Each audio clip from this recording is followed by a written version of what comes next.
Welcome to this episode of Diversity and Inclusion Now, where we talk about today's issues related to diversity and all about inclusion.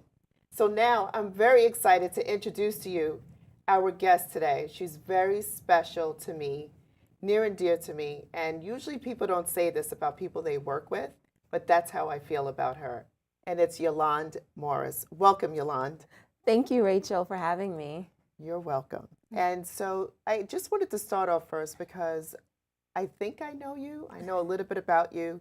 And as I said, you've become a friend to me at work. And at times I feel like a sister.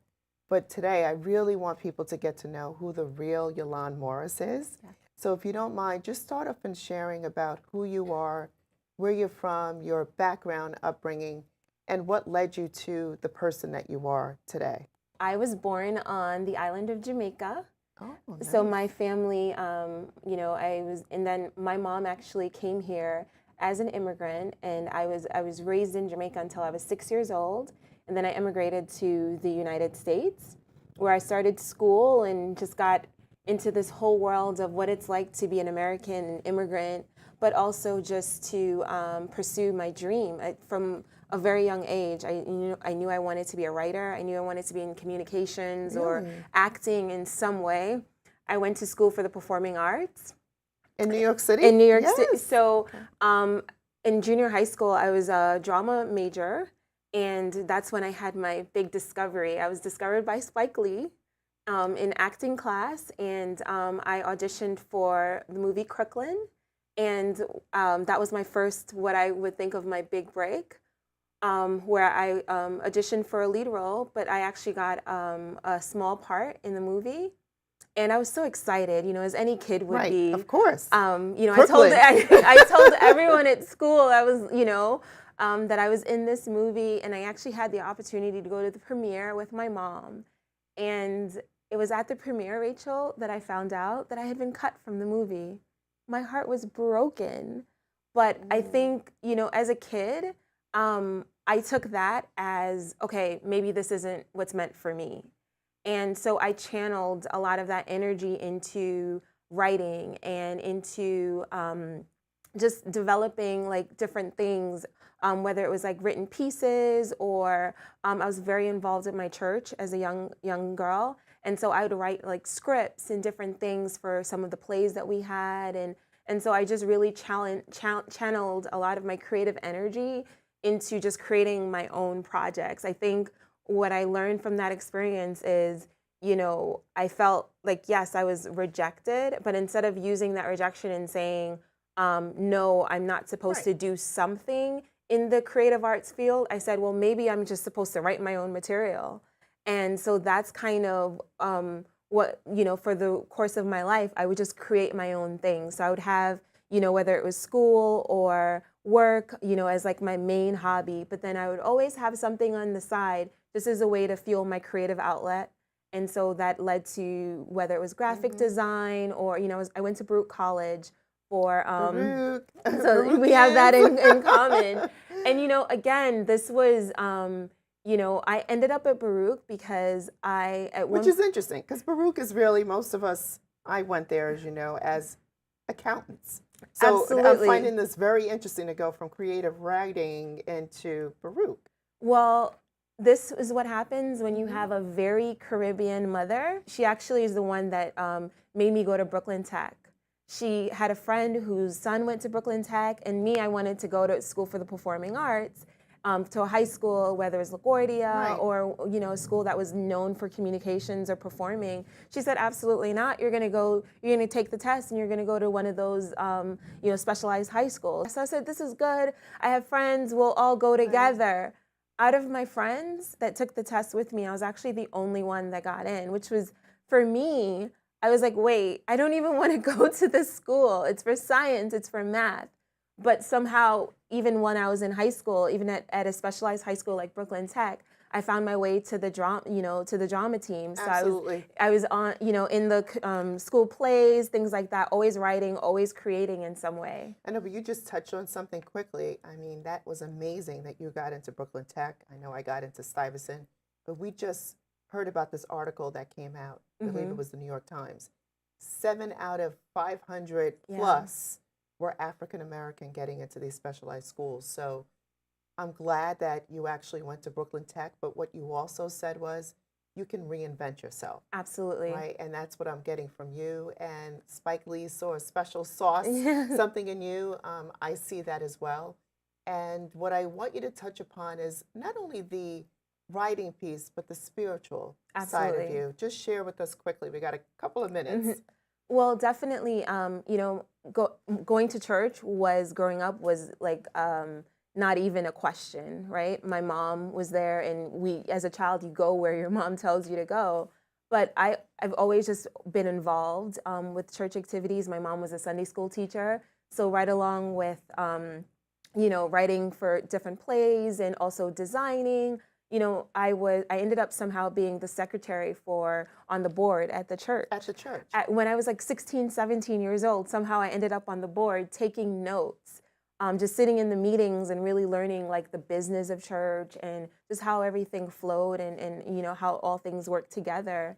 And, I just always had, I just knew in some way that God wanted me to do something faith-based. It was where I got my source of inspiration from. And I knew that, what was interesting is my mom was a single mom, and she always said, my mom's a kind of testimony about me when I was born was that she almost died and that she dedicated me to the Lord and just said, Lord, use her in any way, shape, or form. So now we're actually going to hear about in the next session when we come back from break on how the Lord has used you and your creative skills and background, and knowing that Mama knows best. Yes. And she saw something in you as well. So when we come back the next after break, we're going to hear more about how did Yolande take her skill sets and her strength and really produce something special called Wit and Grace. Operation Wonder Park is a go! There's nothing more powerful than imagination. Honey, have you seen my cell phone? But don't just imagine. My park came to life? Ooh, a plot twist! Use STEM to build, create, She did it! and change the world. Who's with me? I'm more of a 2 feet on the ground kind of guy. It's gonna hurt tomorrow. If she can STEM, so can you. Find out more at She Can STEM. Welcome back to Diversity and Inclusion Now. And we've been here talking with my friend Yolande Morris, but now I want to hear more about your inspiration to start Wit and Grace. Okay. So as I mentioned, I've always had this creative passion, this creative outlet. So I did go to Baruch and I majored in marketing, but I was also a graphic design minor. So I always had an interest in graphic design. And even when I graduated and I started working full time, I was just always led to take classes at School of Visual Arts, at FIT, just fueling that creative drive and that creative outlet. And I remember at one time I thought, I'm gonna work for a big magazine, whether it's like Vogue or Essence or all of these different publications. And there weren't that many for you to see, especially when it relates to the diversity. There weren't that many out there. Absolutely. And I mean, definitely Essence is a big one Right. when it comes to Black women. But, having the background that I had mostly in pharmaceutical, I work in the pharmaceutical industry, when even I would apply on the side and, try to get different gigs. And, my experience on paper didn't match up to the experiences that were required. So I did what I always did, Rachel. I created my own thing, right? It's amazing. And so I remember, I would just have like newsletters and different things that I would create. I was always a blogger. I have like 4 or 5 different blogs that I created over the years. One was a travel blog. One was, just about communications and communications industry. So I was always creating like different blogs, but there was always that goal, like create a magazine. And actually 5 years ago, I wrote in my journal, and number one goal was create an online magazine. And that's what I did in 2017 when I launched Wit and Grace. And actually, I went back to school for journalism. And this magazine was my culmination project for grad school. And then that I launched it in 2017 along with a team of friends who were writing and creating content. So what it is a faith-based magazine for women, and it's focused on all the aspects of our lives as women, travel. It talks about health and wellness, which is a huge important piece for women. We talk about purpose and work and career advice, talk about love and relationships, all the things that women care about, but also from a faith-based perspective in terms of how they approach those things in their lives. And a couple of months ago, in honor of like the 1-year anniversary, again, it just came to me. I was like, you know, we should do a print edition. I know print magazines are going out of style and everyone's going online. Online, it's digital. But there's nothing like holding something in your hand and flipping through the pages and just, you know, that was my favorite thing. Like I remember whenever it'd be like a big celebrity on the cover of a magazine, and I just couldn't wait to go to the newsstand and just, you know, I'm flip so old through. school. Like, Exactly. I want to just touch it and go through it. Exactly. But as you did this though, and knowing, what can you share with the next generation around maybe some of the obstacles you may face, but how do you get around that? Absolutely. I think one of the biggest obstacles that I faced and most women face is discouragement or thinking that, you know, they can't do it, you know, for whatever reason, whether it's our upbringing, whether it's someone has told us you can't do this, or, you know, other people have said, oh, who are you to even think about doing it? right? And that happened to me when I was getting ready to launch this magazine. You know, there were people even, you know, someone actually signed on to social media using a fake account, create an account just to discourage me from doing this and said, who do you think you are to try to encourage women?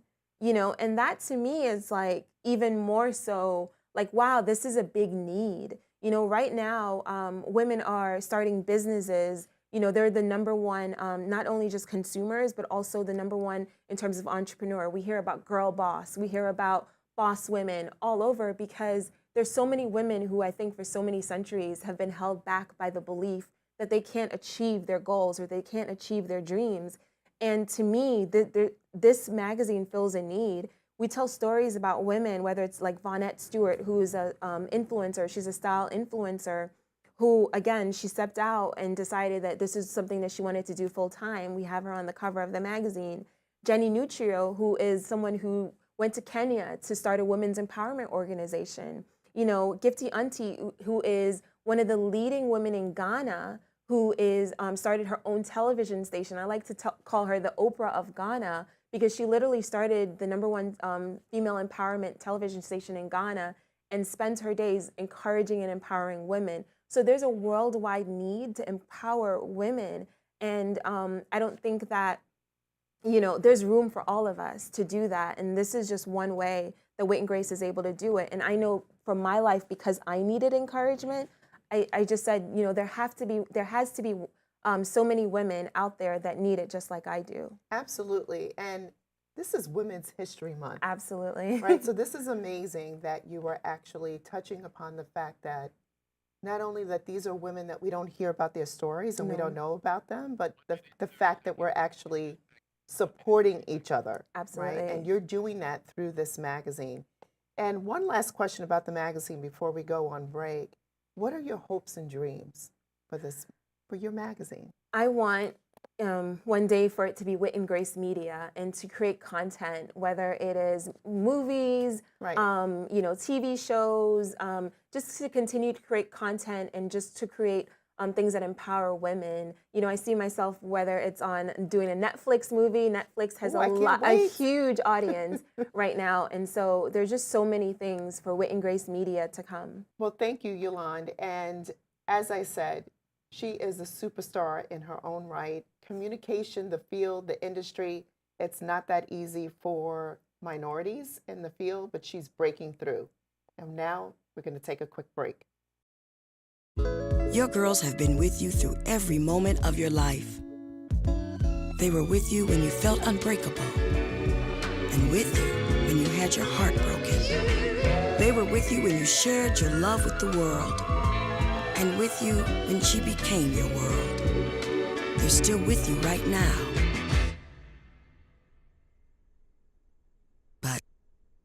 how well do you know them?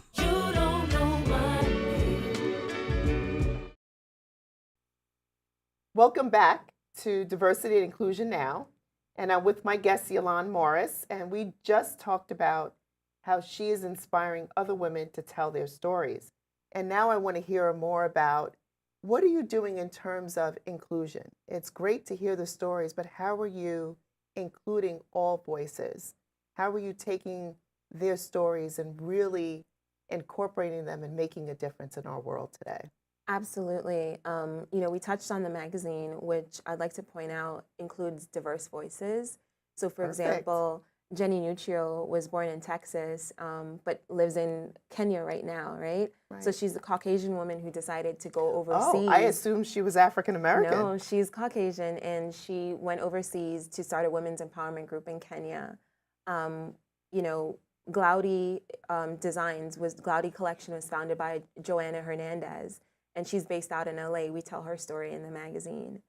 So we are always looking for diverse voices because we believe that all women are important and all women are worthy. And so even for our right now online, we're doing a Women Making History series. And we started off with April Tam, who is the founder of PS Kitchen, and we're telling her story that she gives away all of her You're doing that? profits. Yep, she Oh. gives away all of her profits to charity. And then also, the founder of Lee Organics is also an Asian woman who also gives away, just all that she's doing with her organization. And our team at Wit and Grace is diverse. One of my friends, Megan Montgomery, she's also a writer for Wit and Grace. Also Jennifer Taylor, she's a writer for Wit and Grace. So we try not just, our team isn't just made up of Black women. We have Latinas, we have Caucasian women, all because we all can come together and share these stories and tell these stories and inspire others. So we have an inclusive team. We have inclusive content, but then also whenever we have anything, whether it's an event, last year we did a panel actually for Black History Month, and it was focused on race, faith, and just inclusion. Race, faith, and inclusion. Yep. And Great. again, we made sure we had diverse voices at the table. So Ashley Abercrombie, who is she's a pastor at Liberty Church, but she's someone who is an ally. She's a white ally in terms of some of the things in terms of Black Lives Matter, making sure that she's talking about these matters with her friends, but also bringing that perspective. So again, any event that we do, any stories that we feature, series, we always make sure that we including diverse voices at the table so that we can hear from different people. Do you feel that there's ever a voice that's not heard? Probably the male voices. I had a friend who said, when do we get to talk? So, and a lot of times what I think happens is we'll have events and I'll have male friends that say, oh, that's for women. I can't attend. Oh, I've heard that one. And I have to correct them. And I said, no, that's not the case. Just because women are leading the conversation doesn't mean that you can't attend, right? I think that a lot of men sometimes feel that if they're not necessarily leading the conversation, then they don't need to be in the room. I said, we need you in the room. We need your support. Absolutely, as allies. As allies. And you just touched upon a great topic around bringing men to the table. For sure. And we're trying to get to the table all the time, and we're at the table. Absolutely. But it's an interesting flip to that in terms of making sure that we have men allies that are there to support us and also be a part of our journeys going forward, because we need everyone to be a part of that. It's important for us to have allies and the diversity of the voices in the room. Sure. But I know that we're both at the table and we slay every day. Every day. Every day slay in your lane. And we slay in our lanes. But I really want to bring up the aspect of working in corporate America. Sure. As a young Black woman, and I'm assuming Black, it might be mixed with, I know you're Jamaican as well. But just what are some of the challenges you face, as well as what have you seen in terms of supporters and those that are your advocates? Because I know you have a few, and how important that is. Absolutely. What's interesting to me with my career is that, you know, I've been at my company for over 15 years, right? I started Really? off as an intern with my company, and I think in all of my career, I've had maybe 10 different managers, and two of them were diverse. Two of them were African American Out of out of 10, you said? 10. Okay. The Was one, there a difference between having a diverse manager versus not? and you know what I think? I think that I've always had a great rapport with different Mm-hmm. managers. And again, it goes back to, you know, I think if you do the work and if you, you know, you are intentional about making time and also making sure that you're connecting with your manager how they like to connect, because, you know, find that mutual point where you can agree on whether it's, you know, you both love Right. baseball, you both love, you know, That something, common that ground. common ground. You know, I had a manager, one of my managers, and she was actually one of my biggest advocates, and we just connected on faith. You know, it just so Really? happened. Wait, you connected on faith at Yes, work. at work. Okay. And what was interesting is, you know, I just happened to one day, I was playing, like, I think it was a song, and she, you know, she came in my car, you know, this was when I was in sales, and she came in my car, and I almost went to turn it off, like, really quickly, right? And she was like, "Oh my God, I love this station." Isn't that great? And, you know, ever since then, you know, and I'm African American and she was Caucasian, we just would click. And she was one of my biggest supporters when it came to anything with my career. In fact, you know, I remember the biggest piece of advice she gave me was, you know, when I was really discouraged about Mm-hmm. going to the next level, she said, "Yolande, it's not if, it's when." Wait, and why were you discouraged? Because I didn't think that the opportunities were available. You know, I started off on one career path, but I knew again that I wanted to work in communications and I wasn't at the time. And I didn't know how to get to that next step. And when I was tempted to go another route, she refused to let me go that way. So, what would you tell the next generation that's coming into your field, this industry of communications? What advice would you give them?